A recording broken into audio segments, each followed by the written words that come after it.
I'm not sure. I'm not sure what the league office is discussing with the brass on potential dates. From the layman's view, I don't see anywhere right now, at least on a weekend, where that would be feasible for both programs. But obviously in this pandemic season, who knows if there will be further cancellations that we could pair up. But again, that's the furthest thing from my mind right now is when we're playing them. But it's a valid question and one that I don't have the answer to, and I'm not sure when we'll have that answer. At this point, we'll just open it up for questions for Coach here. Coach, I guess seemingly just listening to you answer that, I think one would think, okay, has there been any thoughts at all about shutting this thing down or anything like that? And it seems like that's not even an option for you guys. Do I have that correct? It's not an option for me if I'm making the decision, but obviously, you know, that's not something probably that I would get to make a final decision on. You know, we've gone so far at this point, and unfortunately, or fortunately, depending on how you look at it, the finish line is in sight now.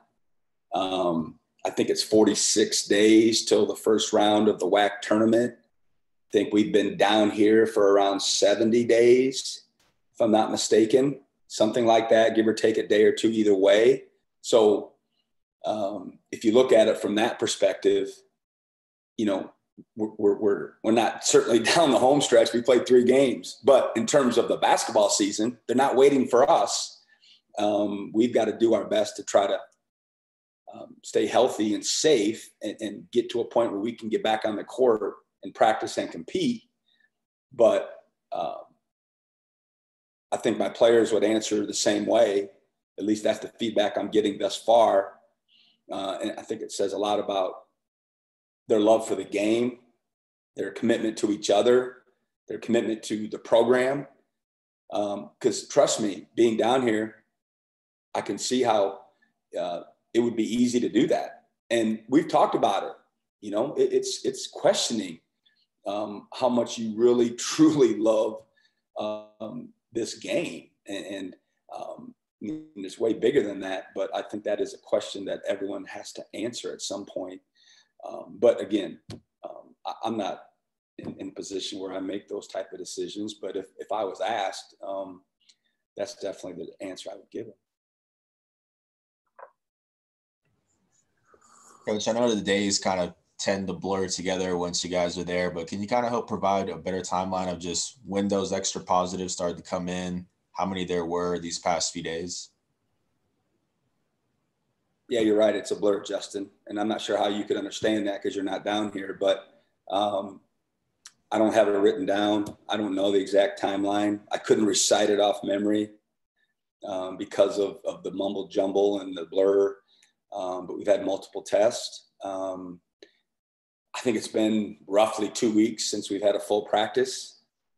When it gets to that point, it's, you know, almost Groundhog Day around here every day. So anything specific like that, I think you're better served asking Mario or Braun, who probably, you know, kept better notes of things like that. But I'm not trying to avoid the question. I don't really off the top of my head have the answers. It's not something that I'm documenting. I just talk with campus daily on where we're at. What, you know, what's the next move? You know, when's the next test? When are your thoughts about trying to get back on the court? So unfortunately, I don't have that specific information.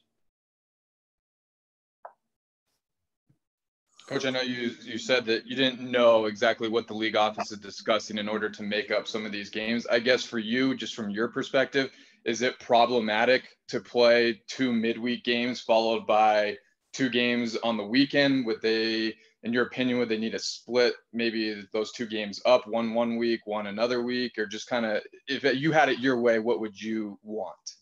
Yeah, those are great questions and great thoughts. and I feel the same way you do.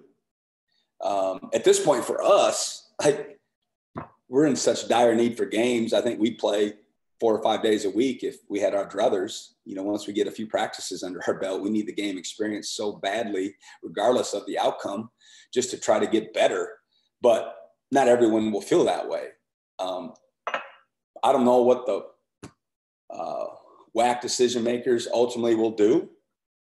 You know, will they give us dates? Hey, here's 2 options. You guys work it out. Or will they leave it up to the schools? I don't know. But we're going to need some direction. We're going to need some people to make decisions and almost tell us what to do. If they leave it up to programs, then, you know, who knows? Some teams may not want to make it up. I'm not talking about Rio Grande Valley. I'm talking about any situation like this, because I'm pretty confident, unfortunately, that this isn't the first situation that's going to happen like this. We're just starting the conference race. And so they're going to have to make some decisions on how they're going to handle it. And I don't know if they have a plan. I haven't heard one, haven't seen one. No one's told me one. Right now it's, well, if you can work on open dates, you know, together, you have a weekend open, then pair up like we did with Dixie. But that was easy. You know, these aren't easy when there's no open dates left throughout the season. I'm confident they want to play. I know we want to play. When that's going to be, that remains to be seen. But I'm with you. You know, are we going to play Monday, Tuesday, you know, between weekends, which to me would seem the best solution? Or are we going to play one game and then wait a week and play another game, which causes more travel, et cetera? Or do we just play one game? You know, I think that's something that they hopefully have thought about, but decisions are going to have to be made, and I think they're going to have to be made pretty quickly. And leaving it up to the programs to work it out, to me, is not the solution. I think at this point, the WAC folks that make these type of decisions need to make them and need to tell the programs, here's when you're playing. And that's just the way it's going to be. I see other leagues doing it all the time. Playing the 2 games makes it a little more difficult, but you know, it's been an uneven season. We knew it was going to be an uneven season when we started. We knew the fairness category was going to be thrown out the window with, you know, going to play someone twice and not getting a return game. You know, all those things, having players down games because of contact tracing or a positive. So I'm curious. I'm interested to see, you know, when they start telling us what their plan is. Have you been able to put like a finger on how these positive tests are coming about? I mean, you guys are at the resort and everything. How do you have an idea? Or I know it's kind of difficult, but have you been able? Are you serious? Like, I'm a basketball coach. I'm not a doctor. I don't know how many people you know that have been infected, like how many people you know personally, but some of them have a really good idea of how they contracted the virus, and I would bet others have no clue. I mean, I don't know you that well, but I have ideas, I have theories of how some of our guys have been infected, and there's definitely been some spread amongst our program. And what happens is when someone gets it, you don't know they have it. I mean, when you're testing every day, like we have been for days, okay, weeks, every day, you don't know the day they actually have it in their system is not the day they pop positive. So for days on end, they can have it and spread it, but we don't know it's being spread because we don't know that person has it. So it's a slippery slope. And I think in theory, first of all, we need to throw the bubble word out the door. We're not living in a bubble. We're living in a public hotel that is open for business. There's a golf course next to my villa, okay? There are other functions going on at this resort. They are a business. They are trying to make money. I get it, okay? We're not the only residents of this particular resort. Now, I think in theory, and I believe, we've had less contact with others outside of our tier 1 group than most programs across the country. I got to believe that. because I'm here every day and I know what our schedule is. There's no question we've had less contact with the outside world than most people. But at the same time, in my opinion, once it gets inside of your program, because we're living together, because we're on top of each other in this hotel, it can spread much easier than it would if we were going to our own homes or if we were in quarantine in our apartment or dorm or whatever the situation would be and have zero contact with anybody else. I don't know if we're grabbing the same door handle and it's spreading that way. I don't know. I do know for a fact, because I'm here and I'm testing, that guys have gotten it or guys have had symptoms and test negative for days on end. And we've told them to quarantine once they get a symptom. Okay. And then 3 or 4 days later, they'll finally pop. And that's happened many times. Okay. It's not like we haven't gotten on buses to go to games. We haven't gotten on planes to go to games. We have to go to the doctor's office. We have to go to get orthotics. We've got to do a lot of different things.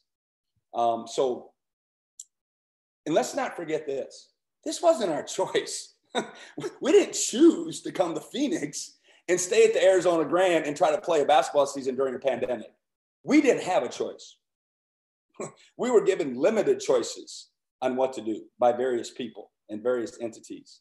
So if people are pointing fingers and raising eyebrows, come down here and live with us for a couple weeks, okay? And I'm very confident that and proud of our team, our program, for how they're handling this situation. I'm with them every day.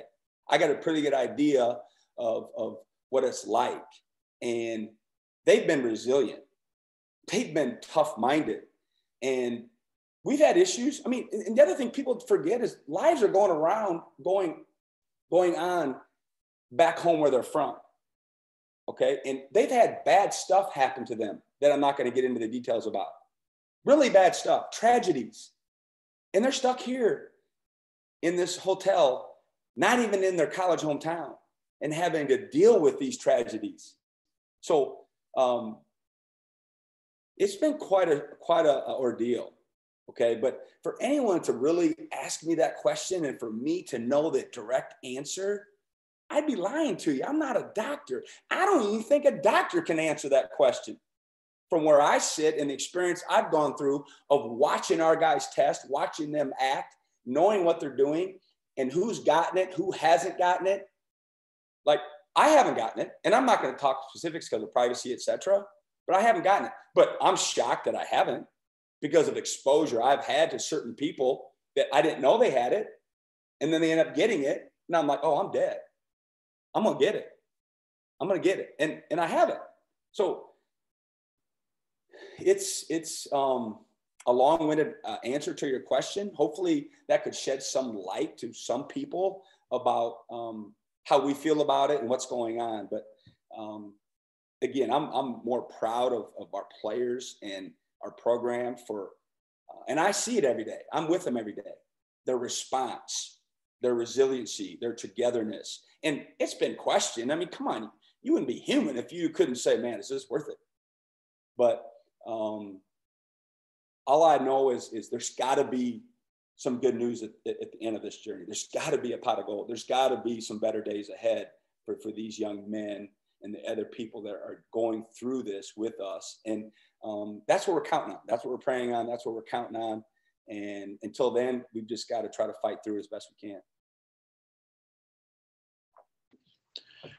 Kind of shifting gear toward a recruiting basketball question. Obviously you and your staff have, been, making sure to, hit the recruiting trail here too. So I think talked with compliance today and talked to us a little bit about, Gerald Dokes and, what he can kind of, bring here and, what kind of situation transpired to get you guys talking to him and communicating with him and how he kind of wound up an Aggie here.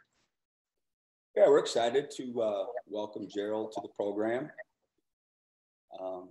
We've known Gerald for quite some time, and he went to a prep school this fall and graduated and became a NCAA qualifier